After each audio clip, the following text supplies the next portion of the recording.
गायत्री महामंत्र से गुरु सत्ता को प्रणाम करें।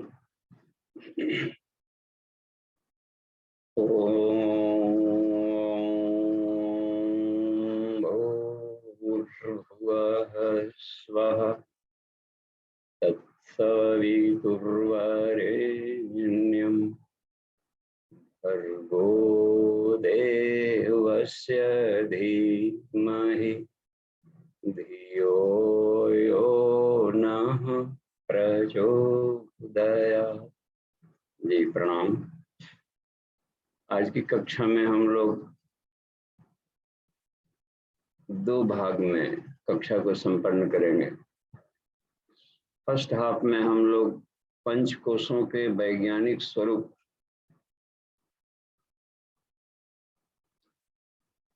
उसका आध्यात्मिक वैज्ञानिक विश्लेषण, इस पर हम लोग ध्यान देंगे। उसका एथेंटिक क्या है, वास्तव में पंचकोश क्या है, कैसे फिट करता है। और सेकंड हाफ में मेडिटेशन के द्वारा उसको कैसे जागृत किया जाता है। तो युग ऋषि ने अपने पुस्तकों में ब्रह्मचर्य की ध्यान धारणा में या वाङ्मय नंबर 13 में गायत्री पंचकोशी साधना उपलब्धियों में पंचकोशों के जागरण का ध्यान प्रणाली भी बताई। तो एक ही कक्षा में एज ए होल सार्वभौम पूरा पंचकोश यौगिक साइंस और मेडिटेशनल जागरण का प्रारूप समझेंगे। तो सीधे हम लोग विषय वस्तु में प्रवेश करें और मनोभूमि सभी पार्टिसिपेंट्स बना लेने कि आज मेडिटेशन करनी है और बहुत बारीकी से समझ लेनी है कि ये वास्तव में पंचकोश का स्वरूप है। तो समराइज्ड फॉर्म में समझेंगे उसका। कोई वैज्ञानिक व्यक्ति हो आज के समय का, तो उसको कैसे एक्सेप्ट करे इन पंचकोशों को और अपने व्हील पावर से जो योगा नहीं कर सकते उन सबके लिए, लेकिन मेडिटेशन तो कर सकते हैं। और सूक्ष्म शरीर का जागरण मुख्यतः मेडिटेशन से ही होता है। तो ठीक है, हम लोग विषय में हम लोग प्रवेश करें और ये पंचकोशों का स्वरूप हम लोग देखते हैं। तो स्क्रीन मिररिंग के ढंग से हम लोग देखेंगे तो ऐसे ही समझें, अपने अपने बॉडी को ही मान लें, बस बॉडी बस, कोई स्क्रीन से मिररिंग नहीं है। तो देखिए, वास्तव में जो पंचकोश हैं वो स्थूल नहीं है। बस ये कंसेप्ट क्लियर होना चाहिए कि अब जो पंचकोश यानी जो भीतर के 5 बॉडी है, कोश का मतलब हमेशा जाने कि बॉडी एक लेयर, एक परत को कहा जा रहा है। तो मानवीय व्यक्तित्व का जो मुख्य सत्ता है वो स्थूल नहीं है, बस सूक्ष्म है। स्थूल मरने बिछोड़ने के स्वभाव का। हर व्यक्ति जब बूढ़ा होकर के, जर्जर होकर के उसका शरीर झड़ जाता है, लेकिन उसकी सत्ता में कुछ भी अंदर नहीं पड़ता है। वो एज इट इज पूरी की पूरी उसकी सत्ता बाहर निकलती। यानी कि ये 5 कोशों के भी बाहर एक अत्यंत हल्का सा उसका कवरेज है, ये मिट्टी का। अन्नमय कोश भी ये नहीं है, 5 कोश लेकर के निकल जाता है। 5 आवरणों को ओढ़ है, पंच आवरण ओढ़ है सके जो सोया उसे जगा लो। अखिल विश्व की सारी विभूतियां घर बैठे पालो, ये सारे ऋषिगण ऐसे किए हैं। इसलिए स्थूल शरीर का उन्होंने बहुत अधिक केयर नहीं किया। किसी के दीमक लग गए, किसी के डीला बन गया है, च्यवन ऋषि जैसे लोगों को पता नहीं चलता था कि इसमें कोई आदमी है कि वो मिट्टी का ढेला है। विश्वामित्र भी करने लगे थे तो पेड़ पौधे भी उग गए थे उनके शरीर पर। तो ये इसका मतलब है कि फिर भी जीवित है वो व्यक्ति और पूर्ण स्वस्थ है। जब निकला तो इतना ताजा होकर निकला जिससे कि हजारों वर्ष व्यक्ति जी सकता है। तो पंचकोशों का जो चेतनात्मक एनाटॉमी है वो 5 लेयर्ड है और चेतना की परत है। तो सबसे बाहर वाला जो लेयर है, इस शरीर में सबसे अधिक जो रचा पचा है, वह अन्नमय कोश कहलाता है। छाया शरीर भी जिसे कहते हैं, उसका केमिकल बनावट क्या हो सकती है छाया शरीर का? कुछ तो हमें वैज्ञानिक शब्दावली में समझना पड़ेगा। जैसे ठोस, द्रव और गैस की अवस्था हम लोग सब जानते हैं, इससे भी एक ऊंची अवस्था होती है, इसको प्लाज्मा कहा जाता है। प्लाज्मा के नेचर के उन तत्वों से सारे नेचर बने। तो बायोप्लाज्मिक बॉडी है, वो पदार्थ विज्ञान की प्लाज्मा नहीं है, उसमें भी जीवनी शक्ति है। वो क्योंकि जीव है ना उसके, तो जीव के कवरेज भी जीवनी शक्ति से भरे रहते हैं। तो उसके लिए हर जगह बायो बायो बायो शब्द लगेगा, जीवनी शक्ति है। तो बायोप्लाज्मिक बॉडी को, जो वाष्पीकृत एक अवस्था है बिल्कुल ही स्थूल रूप फॉर्म में, उसको अन्नमय कोश कहते हैं। उसमें कोई एनाटॉमिकल बनावट नहीं है, बिल्कुल वो प्लाज्मिक बॉडी है, बस कवर। प्रकाश में फोटोस्फीयर, आयनोस्फीयर इसी कैसे रहता है, इसमें कुछ परत दर परत, उसके सिर्फ अलग अलग फ्रीक्वेंसी, अलग अलग गढ़ापन रहता है, उसमें थोड़ा सा कंडेंसेशन होते जाएगा, लेकिन उसका कोई एनाटॉमिकल बनावट नहीं होती। तो अब प्रकाश का एनाटॉमिकल बनावट कुछ नहीं है, हवा का एनाटॉमिकल बनावट नहीं है, आकाश का एनाटॉमिकल बनावट नहीं है। पदार्थ से जब नीचे उतरते हैं हवा से, अग्नि के परमाणु थोड़ा सा फोटॉन्स के कणों के रूप में इधर दिखना शुरू हो जाते हैं, और भी नीचे आते हैं तो लिक्विड फॉर्म इसके अणु परमाणु दिखने लगते हैं, और जब एटम आ जाता है बिल्कुल जड़ में दिखता है। लेकिन कॉन्डेंसेशन में भी आकाश से भी सूक्ष्म है एक और भी बायोप्लाज्मिक बॉडी, तो वो बाहर वाला शरीर है बायोप्लाज्मा का। तो उसका इतना गाढ़ा है कि आत्मा के प्रकाश को यदि उसमें थोड़ा सा भी कालिमा हो, थोड़ा सा भी वैसा हो, ट्रांसपीरेंसी नहीं हो, पारदर्शिता, ओपिक, तो वो आत्मा के प्रकाश को बाहर जाने से रोकता है।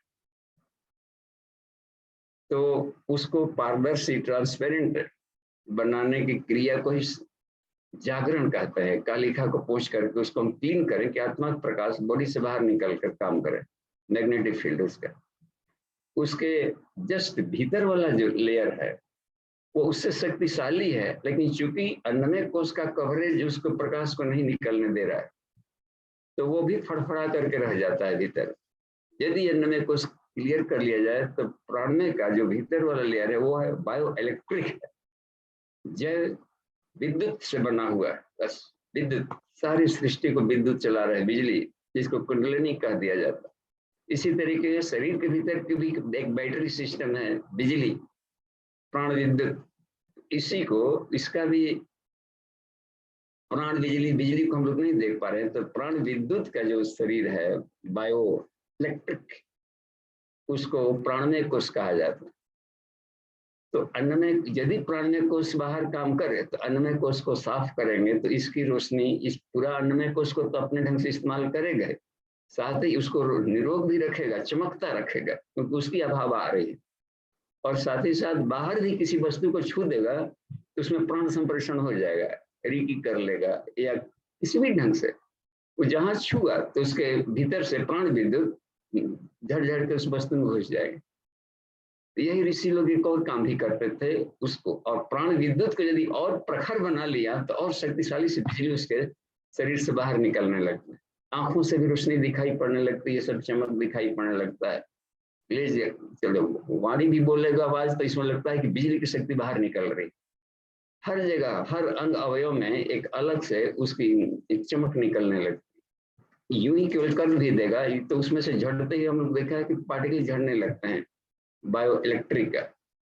तो इस तरीके से अच्छा, और जैसे ये शुद्ध हुआ तो इसके भीतर में एक और भी लेयर है आभा मंडल, जो इससे भी 1000 गुना शक्तिशाली है। उसको अपना प्राण विद्युत वाला जो लेयर था वो उसमें डार्कनेस था, तो उसको भी बांध के रखा था, बाहर नहीं निकलने रहा। जहां ये क्लीन हुआ तो एस्ट्रल बॉडी है भीतर में, जिसको मनोमय कोश कहा जाता है, वो जैव चुंबकत्व इस टाइप का बना होता है। उसका केमिकल फॉर्मेट समझते, जैव चुंबक, बायो मैग्नेटिज्म, ये भी एक होता है मैग्नेट, जो कि पदार्थ विज्ञान में होता है, चुंबक जिसको इस्तेमाल करते, लेकिन इसमें जीवनी शक्ति नहीं। और इच्छानुसार उसमें एक ऐसा भी चुंबक है जिसमें जीवनी शक्ति है, अपने आकर्षण से विश्व को अपने तरफ खींच लेगा। हर वस्तु में एक मैग्नेट है तो कुछ ना कुछ आकर्षण होता है। तो यदि अपना वाला मैग्नेटिक फील्ड कमजोर है तो वो साधारण वस्तु भी खींच लेगा अपने तरफ। तो साधना में यही किया जाता है कि थर्ड बॉडी को, मैग्नेटिक फील्ड को, जिसको आभा मंडल आगरा के रूप में फोटो भी फोटोग्राफी मशीन लेने लगा है, आगरा आभा।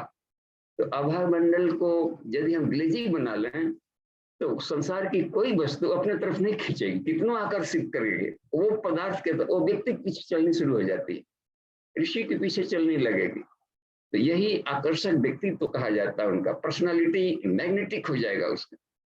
और क्लीनिंग करने में तो वो क्या करता है कि हर वस्तु अपने अपने ढंग का इस फिजिकल बॉडी में भी माध्यम बनाकर, पांचों लेयर वाला बॉडी इसी शरीर में है, तो उसको क्लीन करने से अपने चुंबकत्व से अन्य दूर दूर तक प्रभावित शुरू कर देते। सुना जाता है कथा कहानियों में कि भक्त ध्रुव ने, प्रहलाद ने इतना तप किया कि इंद्र का सिंहासन हिलने लगा, सिर्फ इसके बायोमैग्नेटिक फील्ड से। उनकी आभा मंडल के है मैग्नेटिक फील्ड, दूसरे मैग्नेटिक फील्ड को आकर्षित विकसित करते हैं, इसी को कहा जाता है उसका इंद्रासन हिलने लगा।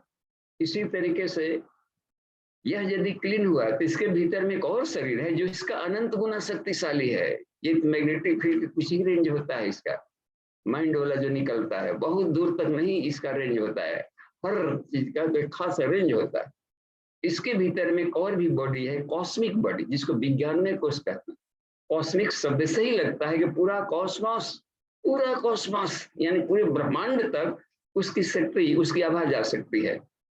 तो वो एक अलग ही ढंग का है, उसको हम लोग समझ सकते हैं कि भाव संवेदनाओं को हम देख नहीं पाते हैं तो न उसको हम पकड़ पाएंगे। तो वो भाव संवेदनाओं का एक ऐसा भी प्रकाश है जिसमें कि कोई विचार नदी होते हुए उसको अपनी भावनाओं से केवल प्रेम, स्नेह, आत्मीयता के द्वारा अनंत लोगों को भी वो बिल्कुल आर पार करके निकल जाता है। पूरा कोई भी दीवार उसको कहीं नहीं, लोग परलोक कुछ उसको रुकावट ही नहीं डालेगा कहीं से। तो वो अन्य अनेकों सूक्ष्म लोगों तक उसका अपना संबंध जोड़ना शुरू कर देता है, शरीर के ही भीतर में उसका लेयर है। और इसी तरीके से आत्मा के जो बहुत ही करीब वाला लेयर है वो आनंद में कहा जाता है। और आनंद में कोष के जो बने हुए हैं तत्व, अथाह शांति, अथाह तृप्ति, अथाह शांति, अथाह अद्भुत दिव्य ज्ञान, अद्भुत आनंद, अथाह आनंद के प्रकाश के उसका आउरा होता है। और यदि बाहर के यदि कालिख लगी हुई परतें रहेंगी अपने आभा मंडल में तो इन सारे दिव्य विभूतियां, आत्मा जिसमें ईश्वर के सारे गुण भरे पड़े हैं, उन सारी आभा मंडल को एक हल्का सा चादर भी, सूर्य के सामने आने वाला एक हल्का सा बादल उनके किरणों को रोक देता है। तो ये हुआ करता है। तो इन पांचों परतों को जागरण का मतलब होता है कि उनके भीतर में जो कालिमाएं आ गई हैं, कालिमाएं माने उसका नेगेटिव यूज करते करते पिछली योनियों में हर जीव का होता है वो लेवल, लेकिन उसको क्लीनिंग करने का ध्यान नहीं दे करके बाहर के अनगढ़ आदतों को ले लेकर के वस्तुओं के पीछे भागते भागते उसकी कलिमाएं, उसकी डोमिनेंसी से अपने आप को बिल्कुल जर्जर कर दिया है, काली लड़खड़ा कर दिया है, जंग मूर्छे सब लगा दिया है। रॉ मटेरियल में कैसे निकलता है कोई धातु, तरह तरह के कचरे उसमें मिले रहते हैं। अब आग के फर्नेस में डाला जाता है तो पिघला पिघला कर एक एक को निकालता है और वही मिट्टी जैसा डेला जो लोहा कहला रहा था उसमें बिल्कुल स्टील चमचमाता हुआ हो जाता है, उसकी आयु बहुत अधिक बढ़ जाती है। यही क्रिया पंच कोशों के जागरण की प्रणाली। ठीक है, अब तरह की बात कि उसको हम लोग विजिबल नहीं है, देख नहीं सकते। तो अब ये जो आज का जो हमारा प्रत्यक्ष भौतिक विज्ञान है तो उनको वैसी मशीनें नहीं मिली है कि उसको उन यंत्रों को हम पकड़ करके उसको हम एक कालिमा को हटा वगैरह सकें। और इस बॉडी के भीतर में यदि हम उसको अनुभव करना है तो इसी तरीके के एक शब्दावली का प्रयोग करने वाला एक और भी विज्ञान है, फैकल्टी, जिसको कहा जाता है अध्यात्म विज्ञान। तो वो वैज्ञानिक टर्मिनोलॉजी से उनको कुछ कुछ समझाने का प्रयास करता है। तो अध्यात्म विज्ञान वालों के जो शब्दावलियां हैं उसके ढंग से हम इस भौतिक विज्ञानी के लोगों को इसी बॉडी में, युग ऋषि ने बताया है कि इस बॉडी में भी कुछ ऐसे कंस्ट्रक्शन है जिसमें बहुत अद्भुत जादुई क्षमता भरी पड़ी है, लेकिन वैज्ञानिक टेक्निकों से अभी भी उसको हम पूरी तरीके से कमांड नहीं कर पा रहे, लेकिन कुछ यौगिक क्रियाएं अपनाई जाती है जो ऋषि लोग अपनाए अपनी यौगिक क्रियाओं को। तो उन यौगिक क्रियाओं को अपनाए जो वेद में ही बताई गई, उपनिषदों में बताई गई यौगिक क्रियाएं, उनको ऋषि उन्होंने अपनाया, प्रैक्टिस किया, तो पाया कि अरे इस फिजिकल बॉडी में जो पार्ट्स हैं वैसे जो जादुई चमत्कारी गुणों से भरे हैं उसको भी नियंत्रण कर दे रहा है, जो भौतिक किसी भी तरीके से कंट्रोल में नहीं आ रहा है। अब हम लोग देखें कि जो भीतर के सूक्ष्म सत्ताएं हैं, पांचों कोष हैं, इस बॉडी के कौन से पार्ट पर अपना कमांड करके इसका इस्तेमाल करता है। तो जो फिजिकल बॉडी हम लोग का है, जो विजुअल दिख रहा है, हम ये हाड़ मांस का जो शरीर है, अन्न से जो बढ़ता है, अन्न से ही पैदा होता है, अंत में मिट्टी में ये मिल जाता है। तो इसके भीतर में कुछ ऐसा भी तत्व है जिसको कहा जाता है अंतःस्रावी ग्रंथियां। उसमें गजब की जादुई क्षमताएं हैं। थोड़े से भी एक ड्रॉपलेट निकल जाता है तो लगता है कि कितना चमत्कार कर दिया। और अंतःस्रावी ग्रंथियां 8 जो है वो मुख्य है और खास खास एरियाज में उसका नियंत्रण कर रहा है, एज ए रेगुलेटर नियंत्रक रूप में काम कर रहा है। लगता है इतना बड़ा सा है कि क्रीनियल वाला एरिया, लेकिन उसमें से 2 ऐसे हैं इसमें अंतःस्रावी ग्रंथियों का गुच्छक। एक तो होता है, इसका नाम है पिनियल ग्लैंड और दूसरा है पिट्यूटरी ग्लैंड। उसमें से निकलने वाले हार्मोन्स, रसायन को हार्मोन्स कह देते हैं, उन हार्मोन्सों में इतनी क्षमता है कि थोड़ी सी भी निकल गई और पिनियल में से थोड़ा सा भी कुछ हार्मोन्स निकल गया तो चेतन, अचेतन, सुपर चेतन, मन तीनों को ही चमका देता है। यानी सोचने समझने की प्रणाली को गजब कर देता है। निष्ठुर व्यक्ति को भी सहृदय बना देगा, कितना हो कठोर निष्ठुर व्यक्ति हो उसके व्यक्तित्व को बदल देगा। ये सब रसायन ये सब काम कर लेते हैं, वो सब पिनियल में भरे पड़े हैं और भी भीतर में तरह तरह के हैं। और नियंत्रण कर देता है क्लिनिक का पिट्यूटरी को ही देखिए।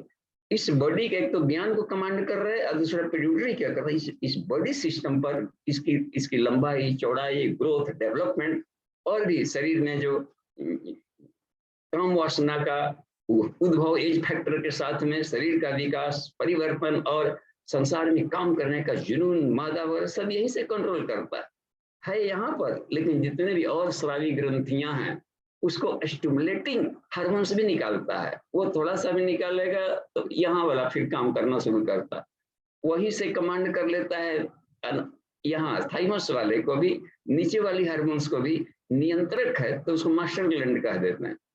तो एक तो हो गया, 2 यहाँ पर भीतर पड़ा है, एक ज्ञान का और एक तो शरीर सिस्टम और संसार सिस्टम को वो काम कर ले रहा है।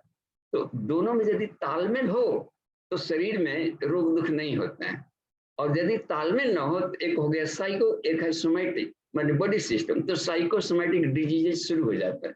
जब भी रोग होगा तो अंतर्द्वंद से होता है, और अंतर्द्वंद तभी बनता है उसको जो दोनों में तालबद्धता नहीं हो।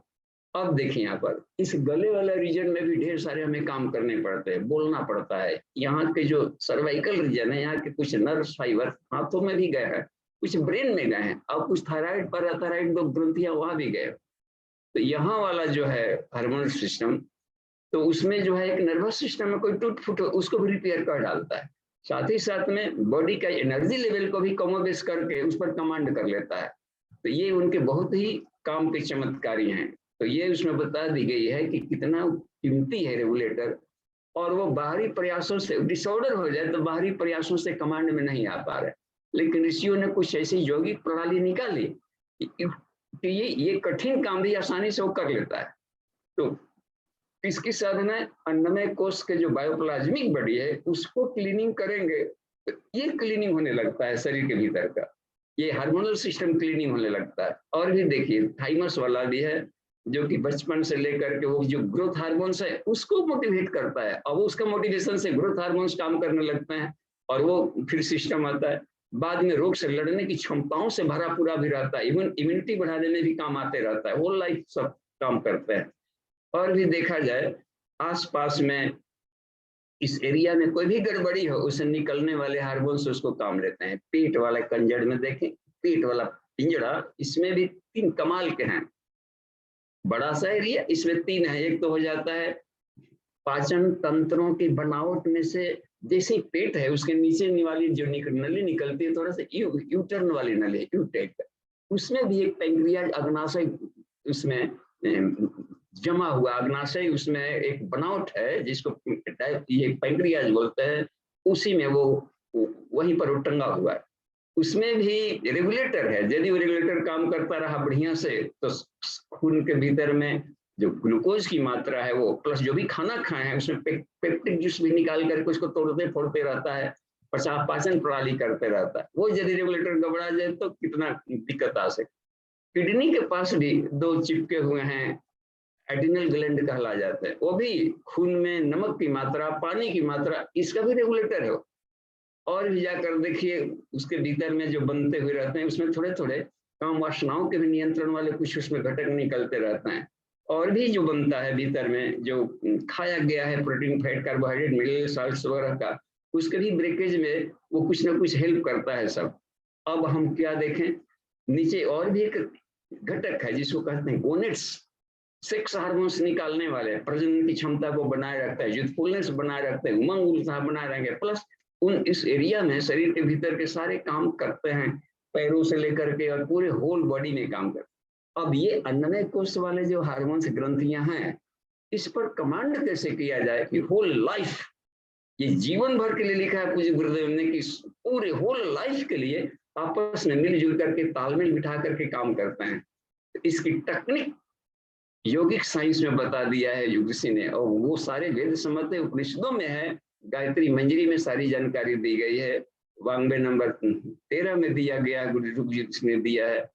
और भी देखें प्राणमय कोश को हम लोग कैसे समझ पाएंगे, तो प्राणमय कोश को वो इस्तेमाल करता है शरीर में कुछ चक्र उपचक्रों को, और एक ही नहीं है, ढेर सारे शक्ति भंवर में 108 भंवर, एक तो यूं और भी अनंत भंवर हो सकता है।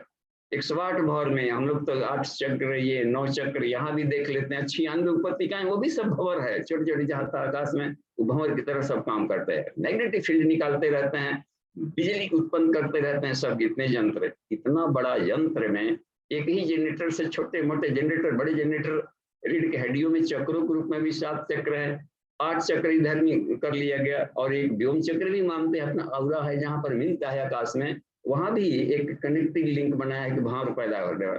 3 ग्रंथियां भी आकर के मिल जाती है, रुद्र ग्रंथि, विष्णु ग्रंथि, ब्रह्मा ग्रंथि, तो ये सारे मिल करके सब विद्युत उत्पादन केंद्र हैं। ये गैंग्लियंस वगैरह है ना, सारे विद्युत उत्पादन केंद्र है, इसलिए अगणित शब्द का प्रयोग किया है, अगणित चक्रवात भीतर में भरे पड़े बिजली। सबका केंद्र कहाँ पर है, तो मूलाधार में केंद्र है।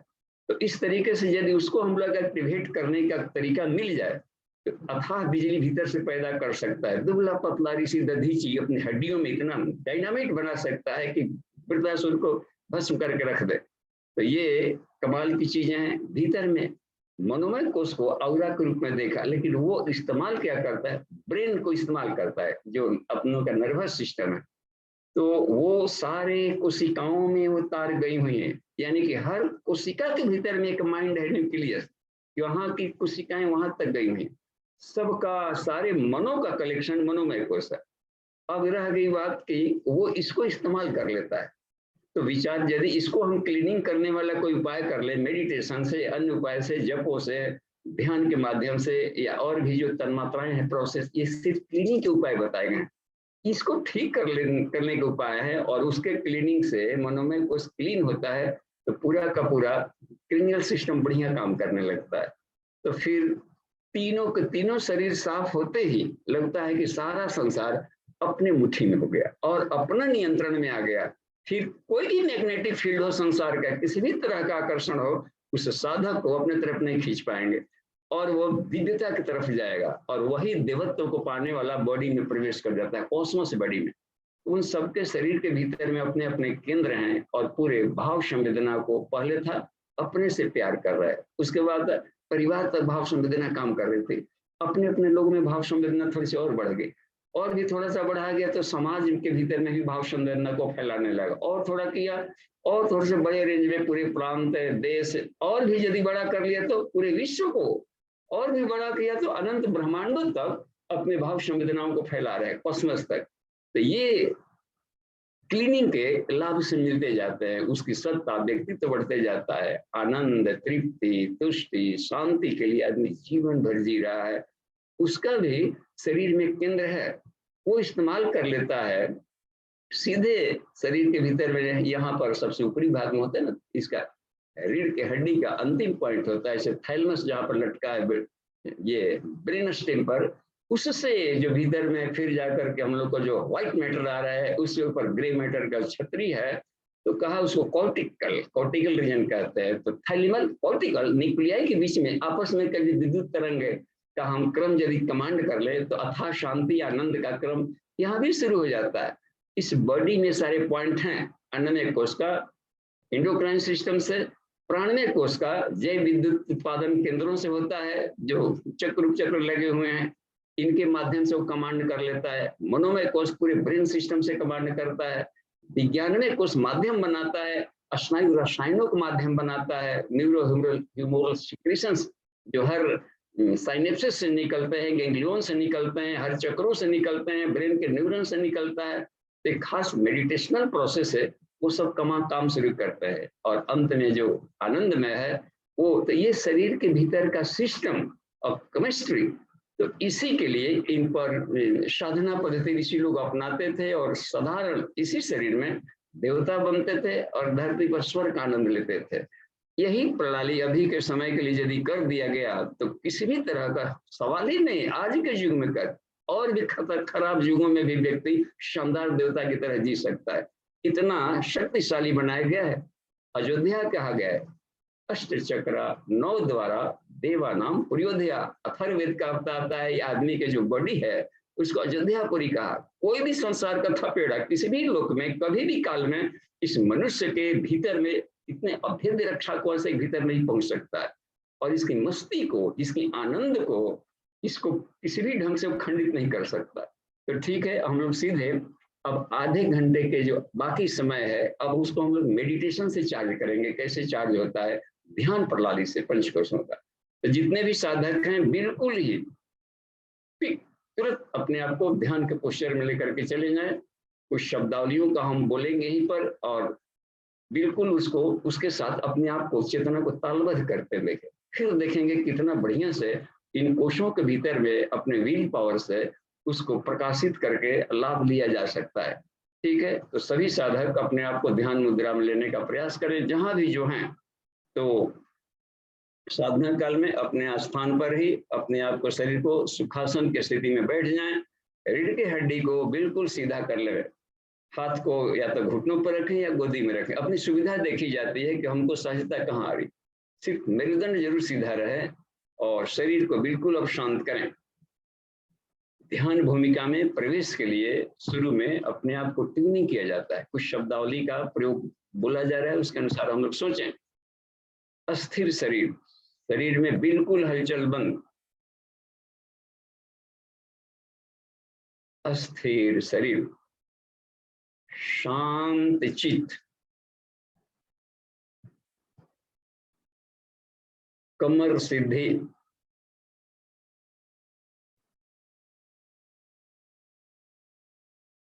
आंखें बंद। ध्यान मुद्रा, भाव समाधि। विचारों की भागदौड़ बंद कर दिया जाए। अब ध्यान मुद्रा में प्रवेश करें।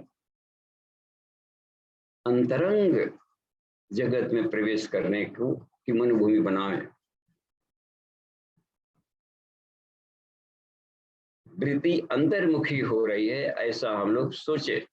मस्तिष्क के हर अंग को शांत, अस्थिर रहने के लिए संकेत भेजा जाए। वृत्ति अंतर्मुखी होने पर शरीर में हल्कापन अनुभव करें।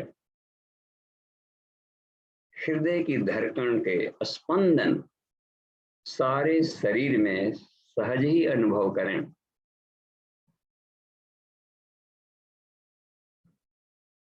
ध्यान को इसी हल्केपन और स्पंदन पर केंद्रित करें। इससे बाहरी चिंतन की ओर मस्तिष्क नहीं जाएगा। अब अपने को दिव्य वातावरण में हम लोग अनुभव करें कि हम दिव्य वातावरण में बैठे हैं। हिमालय का दिव्य क्षेत्र, आध्यात्मिक क्षेत्र,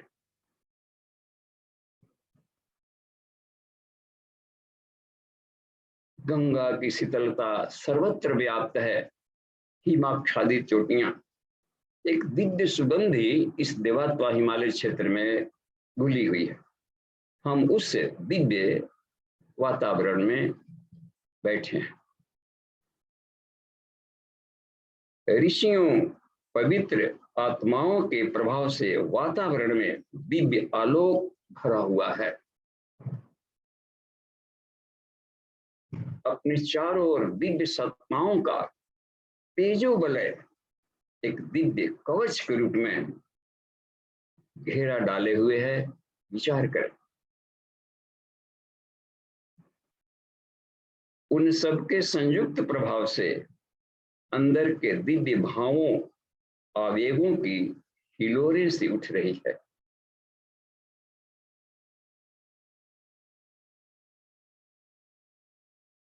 अब गंगा जमुना की संगम की तरह विलयन किया जाए, दिव्य वातावरण के बीच प्रफुल्ल चित्त, उत्साहित अनुभव करें। अनुभव करें कि हम अकेले नहीं हैं। साधना मार्ग का लाभ देने के लिए एक विशेष शक्ति प्रवाह उमड़ रहा है हिमालय के क्षेत्रों से। अपने अंदर का उत्साह, साधना की ललक एक लहर के रूप में उमड़कर उसके साथ एकाकार हो रही है। इससे एक नई अद्भुत सामर्थ्य, उल्लास की लहर उत्पन्न हो रही। साधना क्षेत्र में बड़े से बड़े कदम उठाने का आत्मविश्वास उठ रहा है, साहस जग रहा है। अब भाव समाधि में अपने का रूपांतरण करें। अनुभव करें इस दिव्य संगम से जागृत दिव्य उल्लास की तरंगें सारे शरीर एवं मन संस्थान में तीव्रता से प्रवाहित हो रही है। वासना, तृष्णा, अहंता, उद्विग्नता आदि विकार उसकी ठोकर से दूर हो रहे हैं, बाहर निकल रहे हैं। अंतःकरण में एक दिव्य शांति का आभास हो रहा है। अनुभव करें।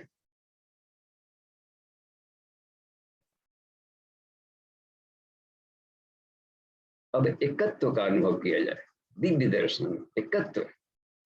भावना करें कि हमारा मुख सविता के सामने, अपने सम्मुख सविता शक्ति का हम दर्शन कर रहे हैं। सामने प्रातः काल का स्वर्णिम सूर्योदय, सविता का दिव्य तेज, गायत्री का प्राण स्वर्णिम आभा के रूप में सारे ब्रह्मांड में हमारे चारों ओर भर रहा है। हम स्वर्णिम प्रकाश के समुद्र के मध्य में किसी जल जीव की तरह अस्थिर हैं।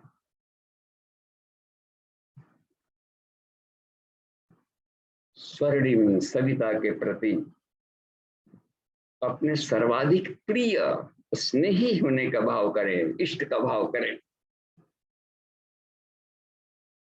वह हमारे परम कल्याण के लिए दिव्य ऊर्जा, ब्रह्म तेज,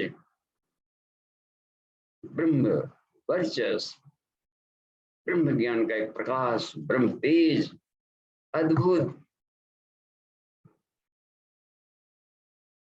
वह विस्तार कर रहा है और हम उसमें एकाकार हो रहे हैं। हमारी चेतना एकाकार हो रही है। अपने दिव्य किरण रूपी बाहों से हमें हमारी आत्म चेतना को गोद में उठा लेने के लिए आत्मसात कर लेने के लिए वह दिव्य चेतना आतुर है। हम अपने आप को समर्पण करते जा रहे हैं।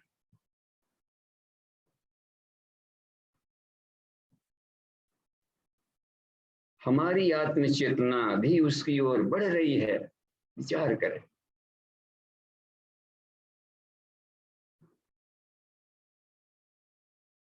जैसे पास पास लाने पर दो दीपक मिलकर एक और भी दिव्य तेज का आभा पैदा कर लेते हैं, लिपट कर अपनी सत्ता, सविता की सत्ता से, इस परब्रह्म की सत्ता से एकाकार हो रही है। आग ईंधन की तरह, बिंदु सिंधु की तरह एक रूप अपनी सत्ता हो रही है। अद्भुत आनंद की अनुभूति हो रही है। अनुभव करें अद्भुत आनंद, अहो शांति, अहो आनंद, दिव्य आनंद का अनुभव करें। अब पंचकोशों का स्वरूप भीतर विशिष्ट रूप से देखें, ध्यान करें। सविता देवता के प्रकाश से अपने अंतर जगत में एक प्रभात जैसी स्थिति पैदा हो रही है। हर अवयव, हर कोष, अन्नमय, प्राणमय, मनोमय, विज्ञानमय, आनंदमय जग रहा है। सविता शक्ति का पान करके, अनुदान प्राप्त करके सशक्त तेजस्वी बनने को आतुर है। शरीर में अनेक तरह के दिव्य प्रवाह पैदा हो रहे हैं।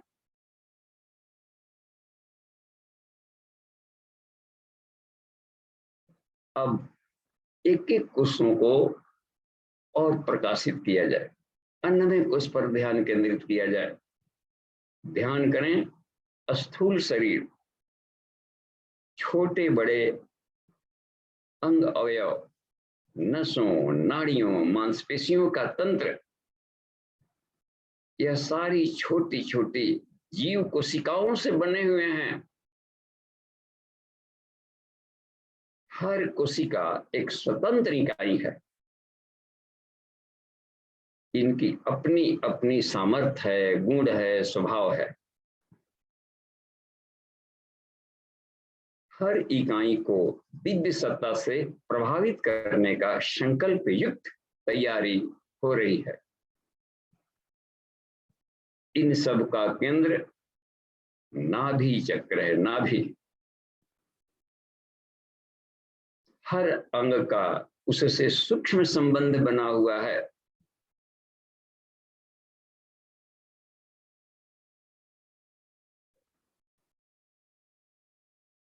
नाभि में दिव्य प्रकाश की भंवर जैसी शक्ति उत्पन्न हो रही है। अब सविता शक्ति का प्रवेश नाभि चक्र के माध्यम से पूरे अन्नमय कोश में अनुभव करें। सविता शक्ति का प्रवेश एक नुकीले प्रकाश किरण के रूप में कन्वर्ज्ड होकर प्रवेश कर रही है। इसके आघात से नाभि चक्र में तीव्र हलचल हो रही है, तीव्र प्रकाश फैल रहा है। अद्भुत, सॉफ्ट, प्यारा सा, सुपाच्य तीव्र प्रकाश पैदा हो रहा है। उसका संचार सारे शरीर में होता हुआ अनुभव करें और उसको पुलकित, विकसित होते हुए अनुभव करें।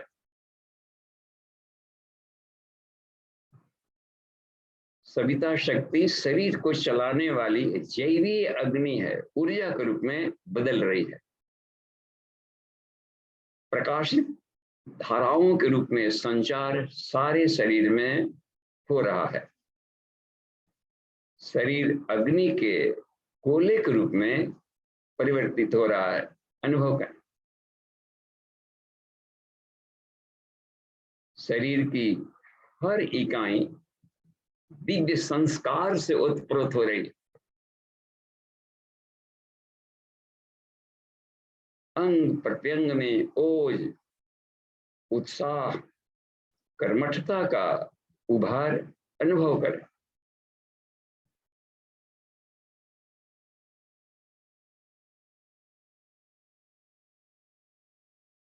अन्नमय कोश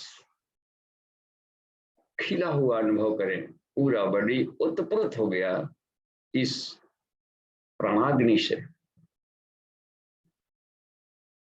दिव्य तेज पुंज अन्नमय कोश दिख रहा है प्रत्यक्ष। अब प्राणमय कोश में प्रवेश किया जाए। ध्यान करें, शरीर में एक दिव्य विद्युत संचार व्यवस्था है। प्राण विद्युत का हर छोटी से छोटी इकाई में प्रवाह होता रहता है। अत्यंत छोटे से घटक डीएनए, उसमें वो भी प्राण विद्युत का बना हुआ है। छोटी सी छोटी इकाई में प्राण विद्युत का प्रवेश हो रहा है।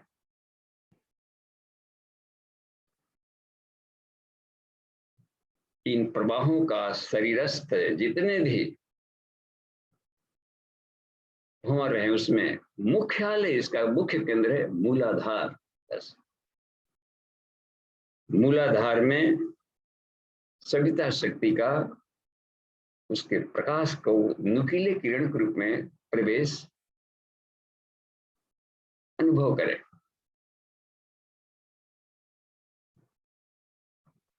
ध्यान करें, एक दिव्य प्राण की स्वप्रकाशित भंवर, उस भंवर में गति हो रही है, उसकी तीव्रता बढ़ रही है। विद्युत संचार सविता शक्ति से और भी तेजस्वी बन रहा है।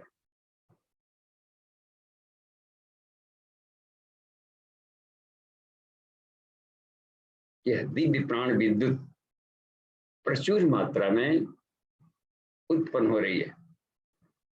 सारे शरीर में उसका संचार हो रहा है। प्राण को तेजस के रूप में, जीवनी शक्ति के रूप में, जीवाग्नि के रूप में कण कण में प्रवेश कर रहा है, कण कण संस्कारित हो रहा है, ऐसा अनुभव करें। अंतःकरण में तेजस्विता, प्रतिभा, साहस, इन शक्तियों का उभार हो रहा है।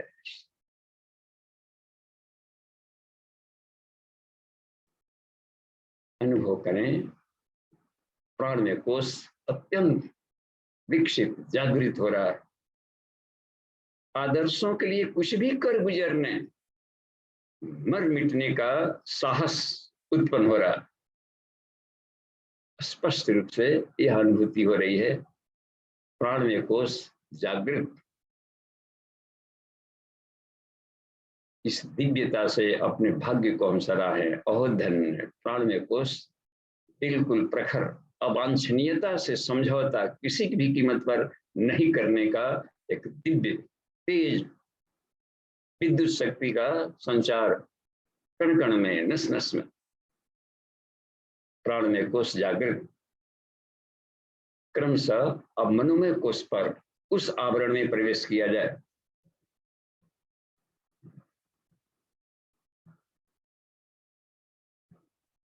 ध्यान करें, शरीर की हर इकाई, हर कोशिका में एक मन है, उसका नाभिक, वहां से आकांक्षा उस कोशिका के लिए, आकांक्षा और चिंतन सूत्रों की अनुभूतियां वहां पर फैलते रहती है।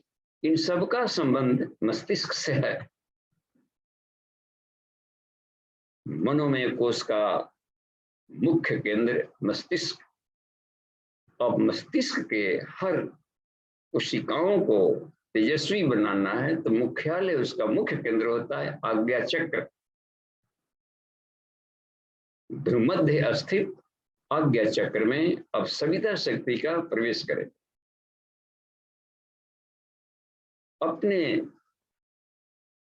मानवीय काया में इस आज्ञा चक्र के पास देखें कि वहां पर एक दिव्य भंवर है जो इस व्यष्टि चेतना में आकांक्षा के सूत्रों को प्रकाशित करता, विचार प्रणाली से पूरे हर कोशिकाओं को प्रभावित करता। अपने बायोमैग्नेटिक फील्ड से एक औरा के रूप में उसको अनुभव करें।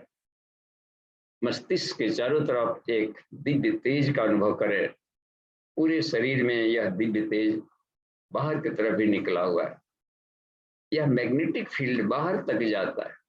मुख्य केंद्र है आज्ञा चक्र। यहां से तंत्रिका तंतुओं से हर कोशिकाओं का संबंध है। 10 अरब न्यूरॉन्स मस्तिष्क में भरे पड़े हैं। महीन मुलायम बालू के कड़ों की तरह, बहुत सॉफ्ट, कूल, शांत, दिव्य ज्ञान को अपने भीतर समेटे हुए उसका केंद्र आज्ञा चक्र। आज्ञा चक्र में अब सविता शक्ति का प्रवेश। सविता शक्ति नुकीले किरण पुंज के रूप में आज्ञा चक्र में प्रविष्ट हो रही है। अनुभव करें चक्र के भंवर में तीव्रता, कूलनेस, अत्यंत कूल, शांत और दिव्य तेज, शुभ ज्योति के पुंज, अनादि अनुपम। ऐसा एक दिव्य सुपाच्य ज्ञान बढ़ाने वाले आभा मंडल प्रवेश कर रही है। प्रज्ञा ज्योति सारे मस्तिष्क में फैल रहा है और यहां से निकलने वाली जो प्रज्ञा विवेक की चमक है हर कोशिका कोशिका में प्रवेश कर रही है, हर कण में प्रविष्ट हो रही है। संकल्पों में दृढ़ता आ रही है।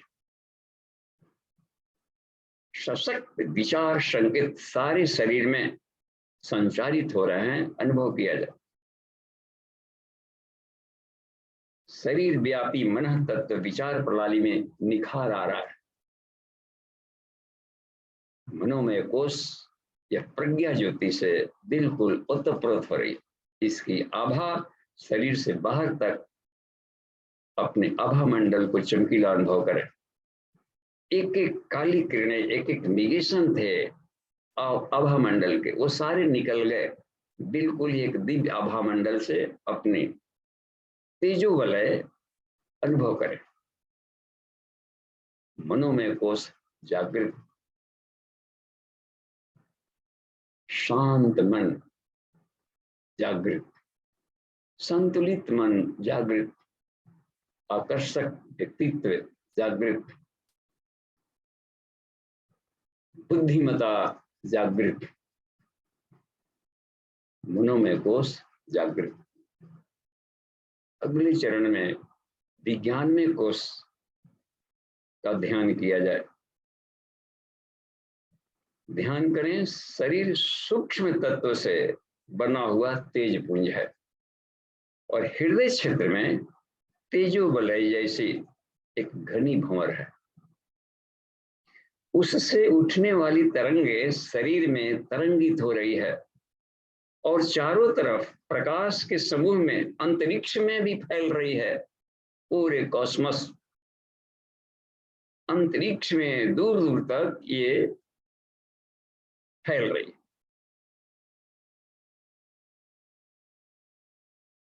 विज्ञान में कोश हृदय चक्र में सविता शक्ति का अवतरण का ध्यान किया जाए।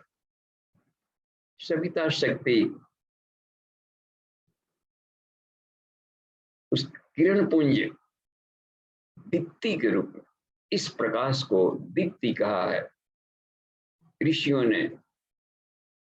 यह दिव्य भाव संवेदना का एक दिव्य प्रकाश नुकीले किरण के रूप में हृदय चक्र में प्रवेश कर रहा है। दिव्य संवेदनाओं का संचरण सारे अंतःकरण में फैल रहा है, वो अनुभव करें। सूक्ष्म जगत की तरंगों का हृदय चक्र से सीधा संबंध है।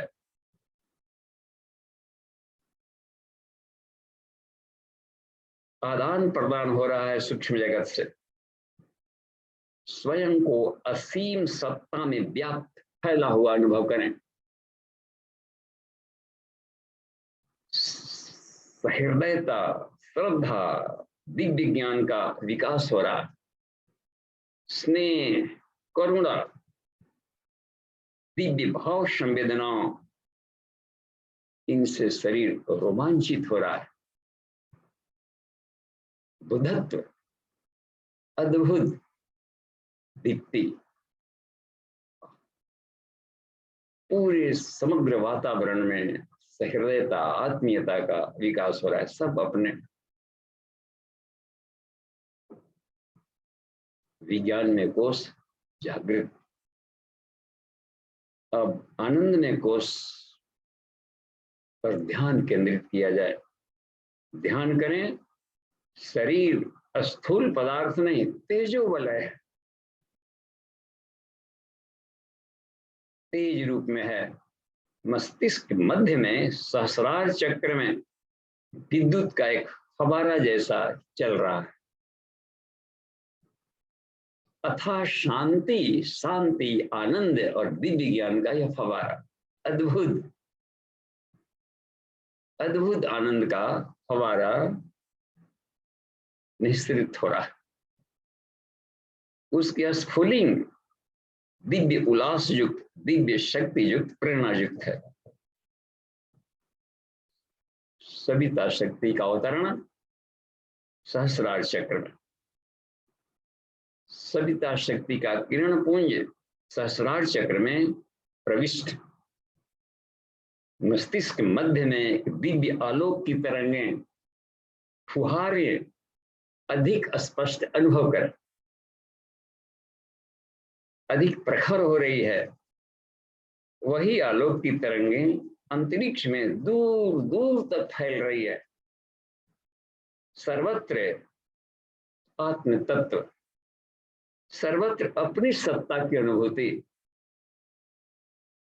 अद्भुत शांति, अद्भुत तुष्टि, अद्भुत तृप्ति, बुद्धत्व अनुभव करें। अथाह शांति, अथाह आनंद, आनंद ही आनंद की तरंग है। मैं आनंद स्वरूप हूं, शांति में इस दिव्यता का प्रत्यक्ष बुद्धत्व करे। कांति में आत्म सत्ता एवं ब्रह्म सत्ता में अभेद अनुभव करे। ओह दिव्यता, ओह शांति, ओह आनंद। अब धीरे धीरे समापन और समेटने की दिशा में अपनी चेतना को ले चला जाए। भाव समाधि से वापसी अनुभव करें कि दिव्य धारणाएं, दिव्य अनुदान प्रचुरता से मिल रहे हैं, जागृत अवस्था में भी मिलते रहेंगे। सविता एवं साधक के बीच श्रद्धा विव्यक्ति एवं स्नेह अमृत का पान हो रहा है। एक दिव्य अंतःकरण से निकली हुई वैदिक आवाज हम अपने भीतर एक सार्वभौम प्रेरण करें, जिस उद्देश्य के लिए जन्म लिया है। तमसो मां ज्योतिर्गमया, तमस ही मृत्यु है, ज्योति ही अमृत। असतो मां सदगमया, असत ही मृत्यु है, सद ही अमृत है, अमृत है। मृत्यु और मां, मृत्यु ही मृत्यु है, परिवर्तनशील सत्ता ही मृत्यु है, और मैं अमृतत्व हूं। इस अमृतत्व को अनुभव होते रहे। तमसो मां ज्योतिर्गमय, असतो मां सद्गमय, मृत्योर्मां अमृतम गमय। इस दिव्य तरंगे, इस भावनाओं को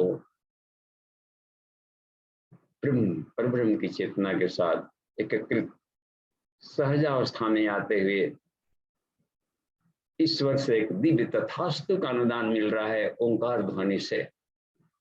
पंच ओंकार का गुंजार धनी मन अनुभव करे कि पांचों दिव्य कवच में भी घुल रहा है। प्रखरता को प्राप्त कर रहा है, दिव्य आशीर्वाद अनुदान को ओंकार ध्वनि के साथ हम अपने में अनुभूति करें।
धीरे धीरे सहजावस्था में आते जाए, स्वाभाविक स्थिति में आते हुए श्वासों पर धीरे धीरे श्वास प्रश्वास लेते हुए अपने आप की सत्ता में बिल्कुल वापिस हो और धीरे धीरे अपने आप को बिल्कुल सामान्य स्थिति में लाएं।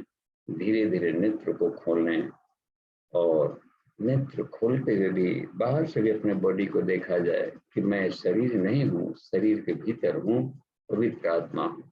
ये रक्षा कवच है, एक दिव्य आवरण है। इस दिव्यता से अपने जीवन को धन्य बनाएंगे और संसार को धन्य बनाएंगे। तो समापन और ध्यान की समाप्ति। जी प्रणाम नितिन जी और सभी साधकों। पूरे के पूरे ठीक 6 बज रहा है, तो आज की कक्षा को हम यहीं पर विराम देते हैं और अब आधे घंटे के लिए हम प्रश्नोत्तरी सेशन में आ सकते हैं या कोई अनुभव व्यक्त करना है तो कर सकते हैं। पूरा ग्लोबल ये कक्षा है तो पूरी ओपन खुली हुई, कुछ भी प्रश्न विभाग किया जा सकता है इस मंच पर। पंचकोश से संबंधित इतना ट्रांसपेरेंट है, आर पार की जानकारी ये है, इसमें कहीं कुछ खादर खुदर मिलावट ही नहीं सकता। परा विज्ञान है, अध्यात्म में किसी भी तरह के मिलावट की गुंजाइश ही नहीं है।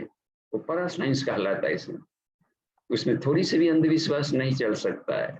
इतना विज्ञान, विज्ञान से उत्कृष्ट एक विज्ञान होता है जिसको परा विज्ञान कहा जाता है। तो हम लोग उसमें अब प्रश्नोत्तरी कर सकते हैं और देख सकते हैं, कोई भाव चाव हो तो, कोई हैंडरेज हो तो, या अपने अनुभव जो अभी तक से नहीं व्यक्त किए हैं कर सकते हैं। और 2 दिन की अब कक्षा बाकी रह गई है, तो उसमें कल की कक्षा में हम लोग कुंडलिनी साइंस को समझेंगे और उसका मेडिटेशन समझेंगे। और अंतिम दिन का जो प्रारूप होगा, चूंकि चैत्र नवरात्रि है तो इसके प्रधान देवता और उनके जीवन गाथा पर जुड़े हुए मानस के कुछ सूत्रों को लेकर चलेंगे जो अभी के लिए सृजन अभियान में बहुत ही ज्वलंत है। जो ठीक है, तो अभी कोई प्रश्नोत्तरी बन पा रही है तो हैंडरेज की स्थिति हो तो देखें नितिन जी, या आपकी कक्षा में जितने सामने यहाँ साधक बैठे हैं वो भी प्रश्न कर सकते हैं। जी बाबू जी, अभी कोई हैंडरेज तो नहीं है कोई अभी। हाँ, देखिए हम लोगों को जो ध्यान से वापसी आते हैं तो ध्यान से वापसी के बाद में तुरंत दौड़ने वाला काम नहीं करने लगता है। दौड़ रहे ध्यान हो गया, इधर काम कर ले, स्वाध्याय का यही समय है। इसमें यदि कोई भी उपनिषद का पढ़ेंगे, इतना आर पार का समझ में आता है कि दिन के अन्य समय में घंटों की पढ़ाई, अभी 5-10 मिनट की पढ़ाई भी काफी लगेगी। तो अभी बिल्कुल ही मौन और शांत वाला स्वाध्याय क्रम चलना चाहिए मेडिटेशन के जस्ट सेट। चूंकि आत्मिकी का ध्यान किया गया तो आत्मिकी विषयों को गहराई में समझ सकता है। उसके बाद धीरे धीरे जीवन शैली वाला, दिन के रूटीन वाले हम साहित्य को पढ़े, जानकारियां लें, तो कहीं भी दिन भर में कोई तनाव की स्थिति नहीं रहेगी। जी ठीक है। तो आप या अमन जी कोई कहीं भी हो प्रश्न कर सकते हैं। आपके जो प्रखर साधक यहाँ पर है विज्ञान में कोर्स में अच्छी पकड़ बना लिए हैं, इतने पिछले 5 वर्षों के नियमित अभ्यास है, तो प्रश्न कर किया जा सकता है। या जो नए नए कुछ नए साधक भी आ गए हैं पहली बार, तो उनको अन्य लोग जो इतने कुछ अनुभव करके अपना बढ़ा लिए वो उनकी कक्षा लेते रहेंगे। दिन में अन्य क्लासेस चलेंगे तो उसमें हम जब रहेंगे तो प्रश्नोत्तरी की जा सकती है। अभी ग्लोबल के लिए हम लोग मौका दें, बाहर के जो प्रतिभागी हैं अपने। जी बाबू जी, एक प्रश्न हमारा है। जब हम ध्यान करते हैं तो ध्यान के अंदर जो है हमारे अंदर ऐसा क्या बदलाव आता है जिसके कारण उपनिषद या फिर जो है वेदों को जो समझना आसान हो जाता है? थोड़ा इसके बारे में बताइए। जी जी बिल्कुल ही पर विज्ञान बिल्कुल विज्ञान है ना, तो उसमें कोई अंधविश्वास नहीं है। होता है क्या कि जैसे उच्च स्तरीय ध्यान पढ़ने में जो प्रज्ञा को जागृत करने वाला जो तत्व है वो भी एक रसायन है भीतर में, जिसको स्नायु रसायन कहा जाता है, न्यूरॉन से निकलने वाला। जैसे सीरोटोनिन हो गया है और भी शरीर के तरह तरह के सभी तरह के दुखों को नष्ट करने वाला एंडोर्फिन, एसिटाइलकोलिन, ये सब निकलते रहते हैं, एनकेफेलिन, और भी देखिए गावा और जाके ऑक्सीटोसिन और जो स्नायु रसायन है वो न्यूरॉन से निकलते हैं। तो जैसे ही अपने को सोहम भाव में लाएंगे, उच्च स्तरीय ध्यान में लाएंगे, मैं ईश्वर अंश हूँ, अविनाशी हूँ, तो ये भाव आते ही वो अपना रस निकालना शुरू कर देते हैं। और रस निकलने का मतलब है कि भाव प्रवणता लाने लगेगा, उदारता लाने लगेगा, तो रसायन सब काम करते हैं और वो मेडिटेशन से, ध्यान प्रणाली से फंक्शन में आते हैं। इसी तरीके से अनासक्त प्रेम न्यूरो यहाँ पर होता है ना, जो थैलेमल कॉर्टिकल न्यूक्लियाई माइजेन और न्यूट्रिनो कणों से उसको गुरुजी ने शब्द का प्रयोग किया है। तो जो सहस्रार चक्र के जागरण में काम आते हैं वो ध्यान प्रणाली है। अनासक्त प्यार सबसे एज इट इज एक्सेप्ट करना और उसके लिए सहृदय अपने आप को देना, किसी को भी एज इट इज एक्सेप्ट करें कि ईश्वर ने उसको बिल्कुल अपने ढंग का ही बनाया है, उसको हूबहू हम नहीं एक्सेप्ट कर सकते। हम चाहते हैं कि हमारे जैसे बनेगा तभी दोस्ती करेंगे। दोस्ती अलग चीज है काम लेने का, लेकिन वन वे तो उस पर सहृदयता रखी जाती है, वन वे। तो यह तरीके से होता है कि मतलब है कि ये भाव आते ही होने लगता है कि वो बहुत तेजी से काम करता है। कोई अपेक्षा ना रखें किसी से भी, साधना भी कर रहे हैं तो ईश्वर से अपेक्षा ना रखें। हमारी ड्यूटी अब अपेक्षा क्या रखना है कि ये भगवान दे दें। पहले से जब बैठा ही उतर है क्या हम भीतर ही बैठाएंगे तो हम क्या देंगे? हम तो सारी शक्तियां तुम्हारे भीतर हूँ, पहले से हूँ, तो केवल बुद्धत्व भर करनी है। तो यही बात है कि ऐसा ध्यान आते ही, कामना रहित होते ही, अनासक्त होते ही और प्यार को अथाह बढ़ाते ही, चिपकाओ खूब हो, सिर्फ अनासक्त हो, अथाह चिपकाओ, अथाह राग, लेकिन वह राग अनासक्त हो, तो वह मजा आ जाता है। तो वो काम करने लगता है, वो तेजी से वहां पर काम कर लेते हैं, दिव्यानंद फैलने लगता है। तो यह सब टेक्निक होता है कि वो कौन कैसे काम करना शुरू करता है। तो जैसे जैसे हम लोग ध्यान करते हैं, अब जैसे आज्ञा चक्र का ध्यान किए तो देखिए लिम्बिक सिस्टम को प्रभावित करता है और सारा यहीं से जुड़ा हुआ है। जितना अपना ब्रेन वाला है, चेतन अचेतन मन सब वही काम करने लगता है। फ्रंटल भी, बुद्धि भी बढ़ने लगती है, आईक्यू बढ़ने लगता है। ये तो मेडिटेशन ही यहाँ पर जा सकता है। मेडिटेशन में विचार और भावनाओं का विज्ञान काम करता है और जा करके उन तरंगों को हिलाना और उसके भीतर में प्रकाश भरना शुरू करता है। तो उसको उस ढंग से हम लोग लाभ लेते हैं, तो यही उसकी प्रक्रिया होती है। जी ठीक है, हैंडरेज है विष्णु आनंद जी का, तो उनको खोला जा सकता। हम जी प्रणाम। आधे पार्ट में स्क्रीन पर लाइए नितिन जी। बाबूजी, इसके पंचकोश के इसमें जो वैज्ञानिक प्रतिपादन में चेतना के आधार पे गुरुदेव लिखते हैं कि प्राणियों में भी उसको जो विभाजन किया उन्होंने कि कृमि कीटकों की जो है स्वकाया तक ही रहती है तो उनको अन्नमय कह दिया, सामान्य पशु पक्षी को प्राणमय कह दिया, मननाथ मनुष्य को उन्होंने मनोमय कहा है, फिर जो महामानव स्तर के हैं उनको विज्ञानमय, फिर अद्वैत स्तर तक के उन्होंने उनको प्रतिपादन में बताया कि आनंदमय तक की स्थिति में है।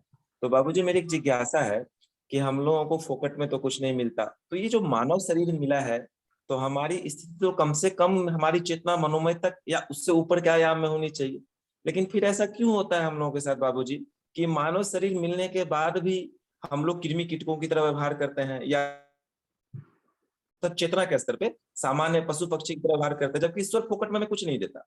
आखिर प्रगति करके ये मानव शरीर पाया होगा। अब मानव शरीर भी पाके फिर चेतना के क्यों गिरता है?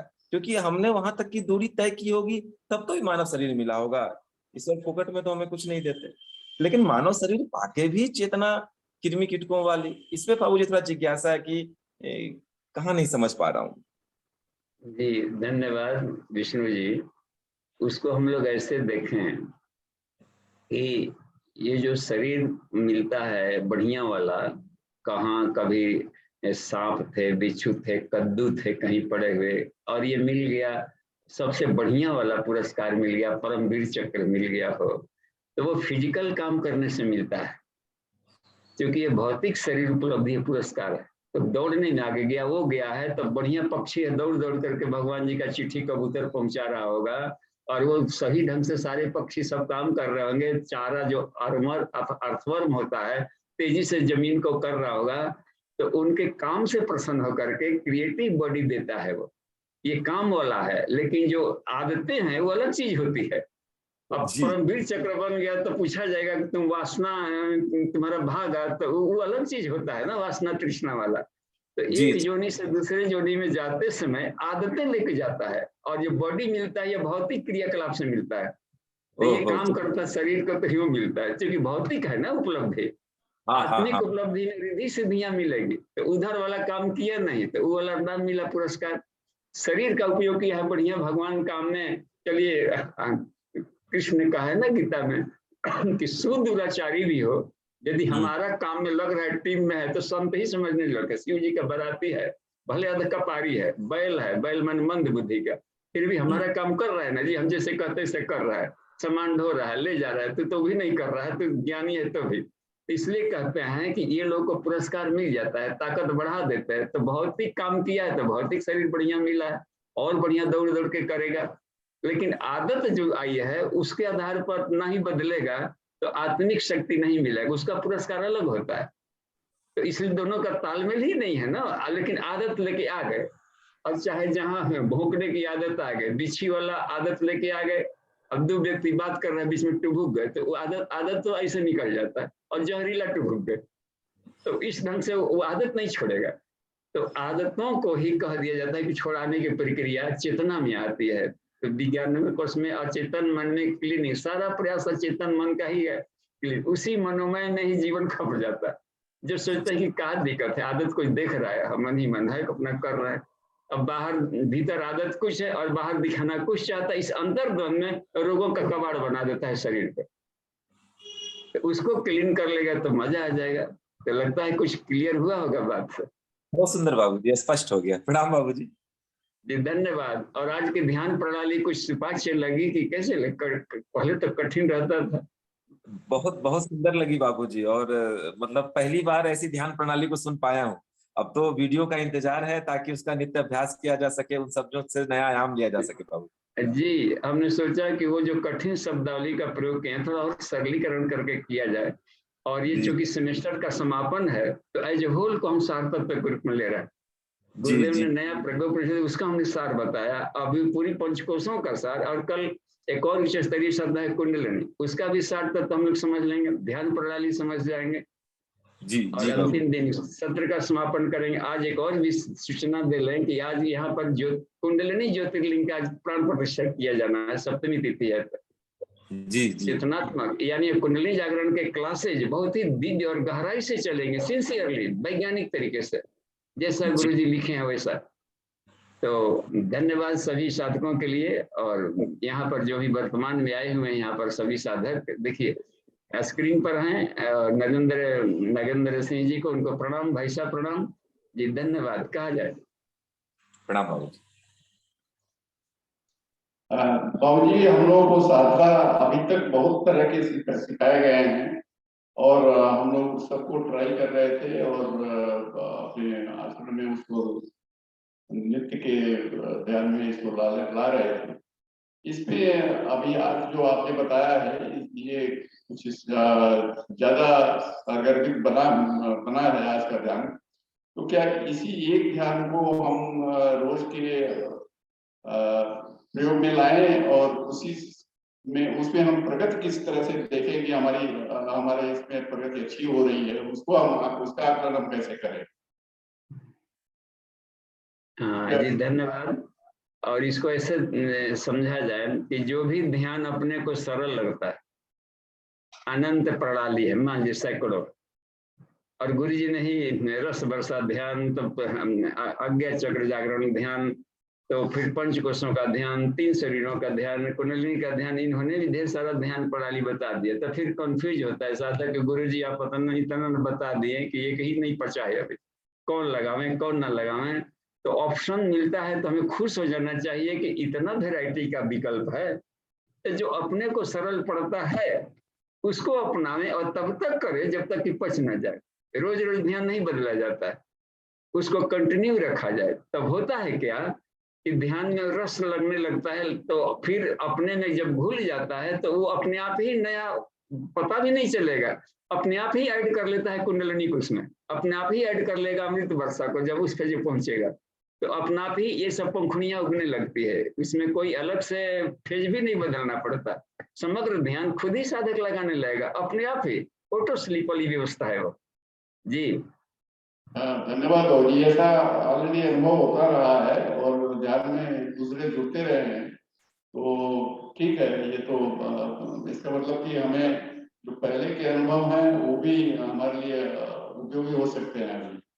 हाँ जी, ठीक है, धन्यवाद, प्रणाम। देखिए उधर से पटना से लगता है कि वकील साहब का हैंड रेज है, खोला जाए। हाँ जी, प्रणाम।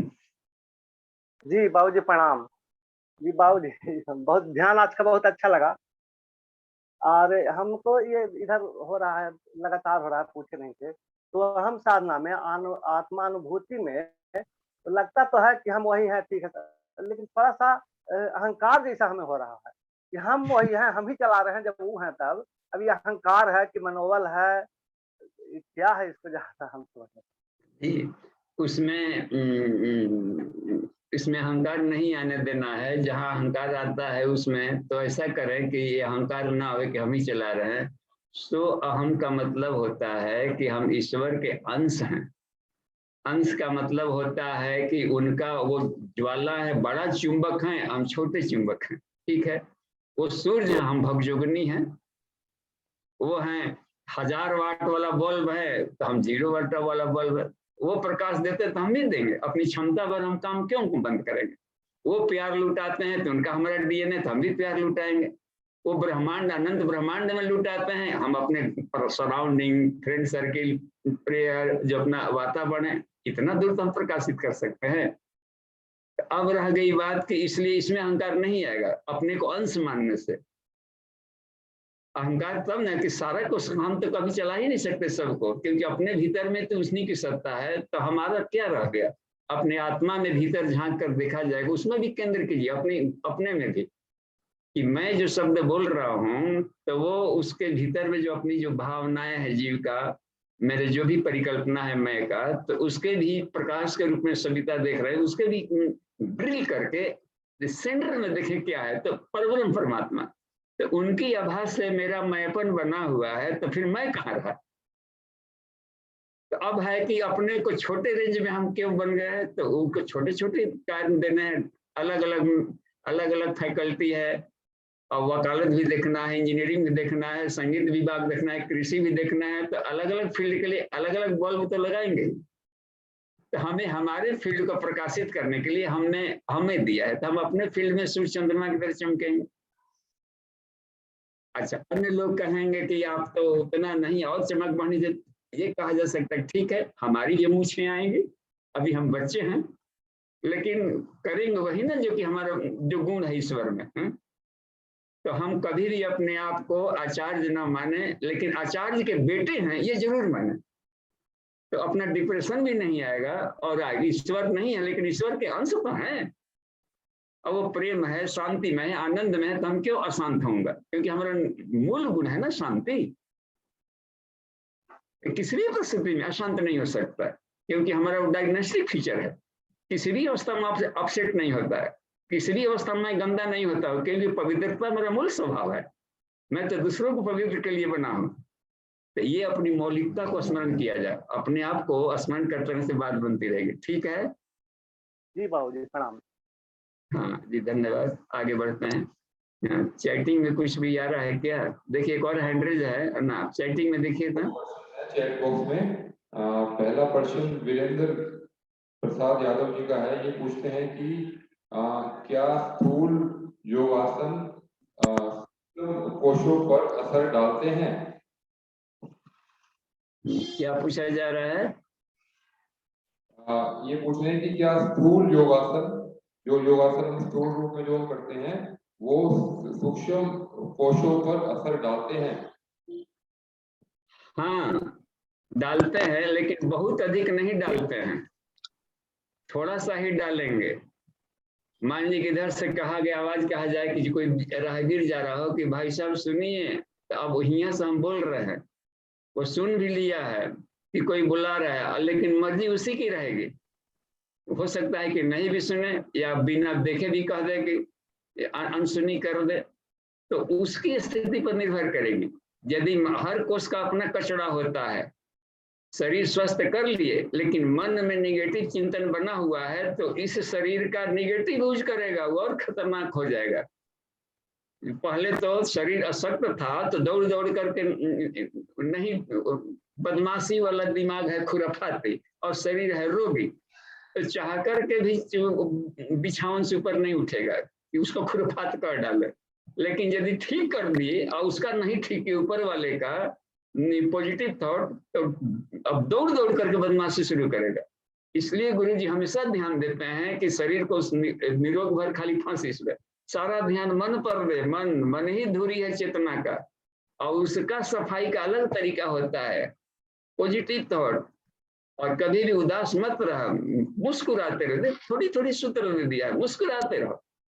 तो अब इसमें तुमको कौन पैसा लग गया, अपना चेहरा का नक्शा खराब कर लिया कि बैठा हुआ था, तो कोई भी है। तो ये छोटी छोटी सूत्र बता दिए हैं। तो हर कोष का अलग सफाई का तरीका है।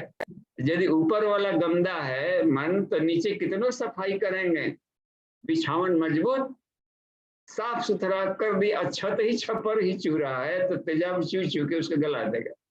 इसलिए पांचों कोषों को रिपेयर करना पड़ता है, अलग तरीका है।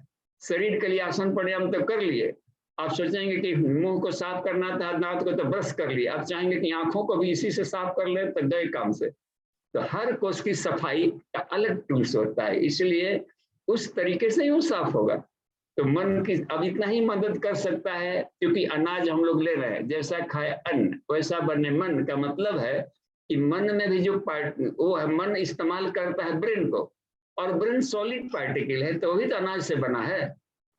तो वो मशीन भी मजबूत रहे तो वो बढ़िया से इस्तेमाल करेगा उसका। इसलिए उसको लिए शरीर के हर पार्ट जो विजिबल है, न्यूरल्स विजिबल है, ये सब होता है, या रीढ़ की हड्डियां विजिबल है, और हड्डियां कैल्शियम से बनी होती है, तो हड्डियां भी मजबूत रहे, काम करे तो टूट मत जाए, तुरंत फुसफुसा मत हो जाए 4000 बरस के बनने के लिए। तो इतने भर के लिए अन्न मजबूत करता है, जहां तक उसकी सामर्थ्य हो तो मदद करेगा, और उसको इस्तेमाल करेगा जस्ट ऊपर वाला। और ऊपर वाला ही यदि खराब खोपड़ी वाला है, तब अंतःकरण में ही इन दिनों सुरता घुस गई है। इसलिए सारा ज्ञान मनोमय कोष, सारा प्राणमय कोष वाले बहादुर लोग और सारे शरीर, ये लोग भी गलती कर रहे हैं, क्योंकि भीतर चलाने वाला विज्ञान में कोष है वही। बढ़िया कंप्यूटर मिल जाए, बढ़िया बैटरी भी चार्ज हो, सॉफ्टवेयर भी एकदम ताजा हो, और चलाने वाला घटिया व्यक्ति बैठा हो, तो वो कल्याण नहीं करेगा दूसरों का। इसका पैसा उस फंड में जहां तहां उसमें से इधर हाइकिंग करना करेगा वो। इसलिए सबसे बड़ा साधना होता है अंतःकरण का, बस। मानव शरीर से वाप्ति नहीं मरमत्ता, खा पी करके स्वस्थ बना लेना ये नहीं पुरुषार्थ है। भाग्यवंत भाग्यशाली वो कहलाता है जो सारा ध्यान पर्सनालिटी रिफाइनमेंट पर लगा। पर्सनालिटी का मतलब होता है मन बुद्धि चित्त अहंकार का जो अंतःकरण है, उसको क्लीन कर दिया, तो घटिया कंप्यूटर से बढ़िया काम ले लेगा। कबीर दास ने उसकी सफाई कर ली, तो कम नॉलेज होते हुए संसार को पढ़ा के दिखा दिया। तो जी धन्यवाद, लगता है काफी कुछ क्लियर हुआ होगा जी। जी बाबू जी, अगला प्रश्न एक और है क्या, देखिए तो दो है, एक और लगता है कि कोई इस चैट में दो डिजिटल है, कुणाल जी का भी है क्या, पढ़िए तो। जी बाबू जी, कुणाल जी का अगला प्रश्न है। इनके हाँ। एक्चुअली दो प्रश्न है। तो पहला प्रश्न ये है कि ये पूछते हैं कि आत्मा को शरीर जानता है या शरीर को आत्मा जानता है। और दूसरा प्रश्न है कि अगर शरीर को जानता है तो बेहोशी की अवस्था क्यों, और शरीर को यह पता है कि आत्मा है तो शरीर उसके विरुद्ध क्यों जाता है।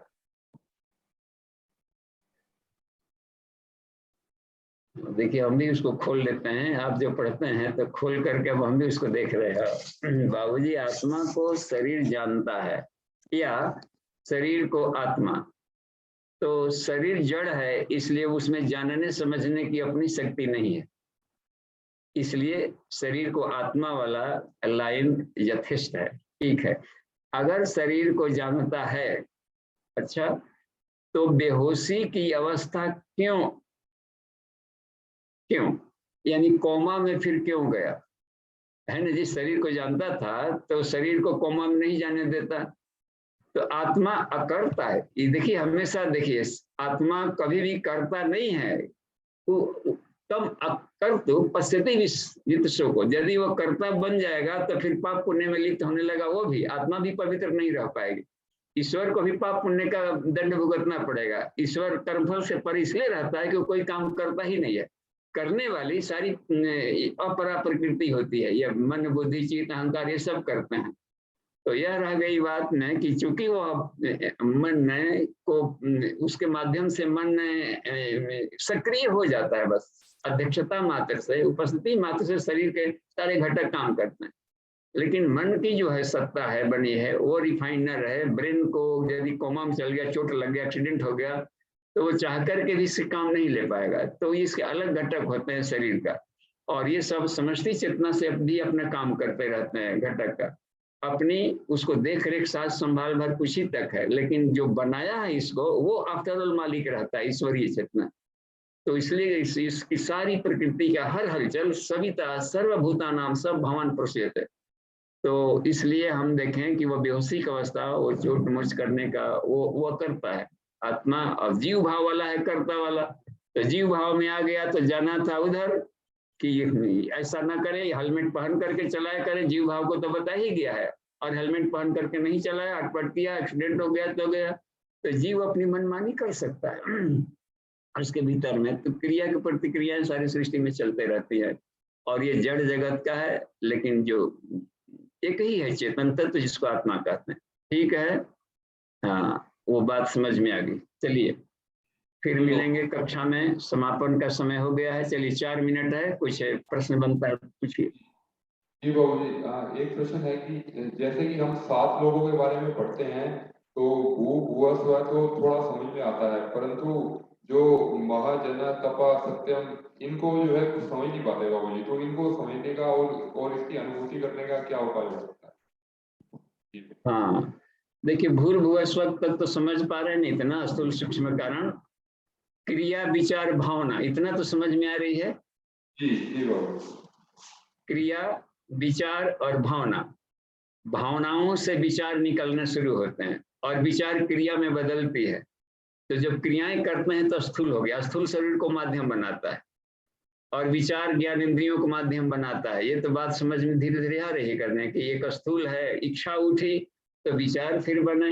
तो स्थूल और विचार भी नहीं दिखता है तो उसको सूक्ष्म कह देते हैं, क्रियाएं दिखती है स्थूल जगत का, तो ये पदार्थ का।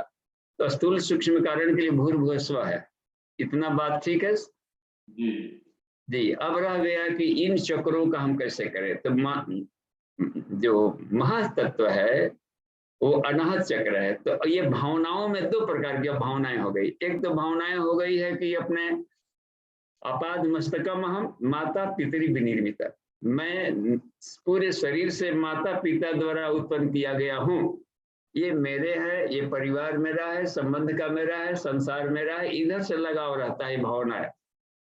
जबकि मैं शरीर हूँ, ये भाव तक रहेगा, लेकिन मैं शरीर नहीं आत्मा हूँ, इस भाव को यदि बदल दिया जाए अहंकार, तो कहा जाता है कि महत्त्व जग गया। यदि भावनाएं नीचे काम कर रही थी, ये भावनाओं का केंद्र है, तो वो इधर का बात में सोचते रहता था।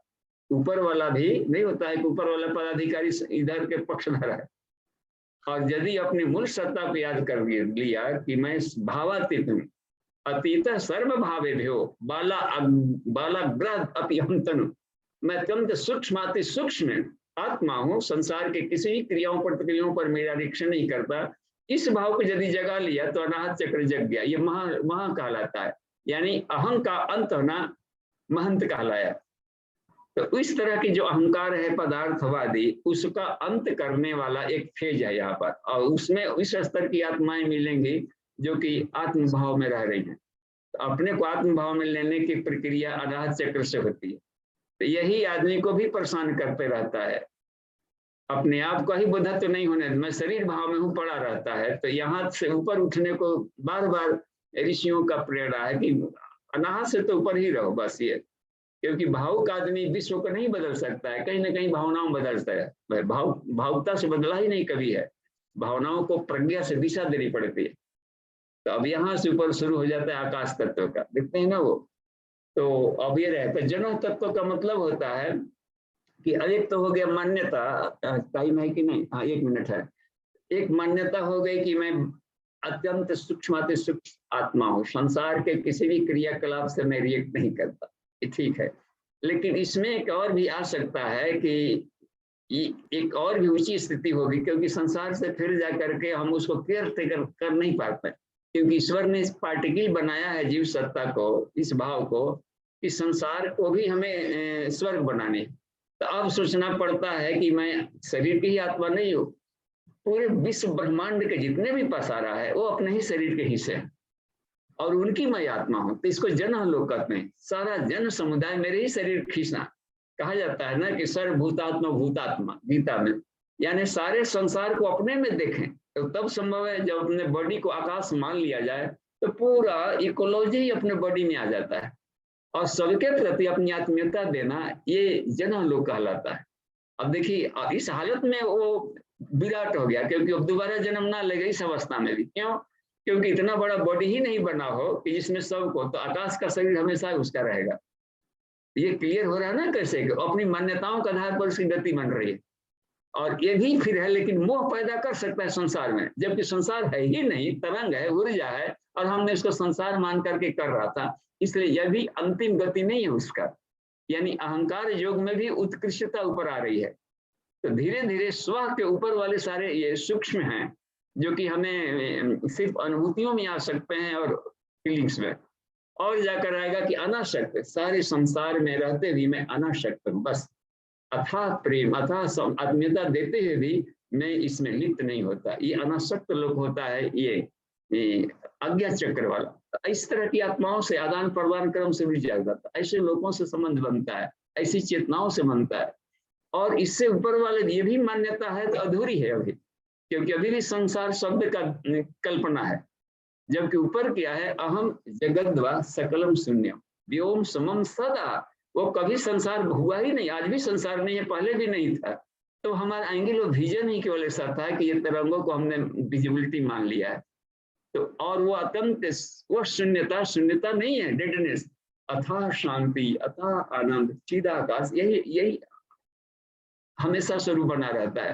तो उस अवस्था में कहा जाएगा इसका सहस्रार जागृत हो रहा है, और उसी स्थिति में बनाए रखना। चिदाकाश आकाश वासम भजे हम। समय हो गया है, शांति पाठ कर लेते हैं जी। प्रणाम। धन्यवाद। ओम शांति शांति शांति। समाप्ति। प्रणाम।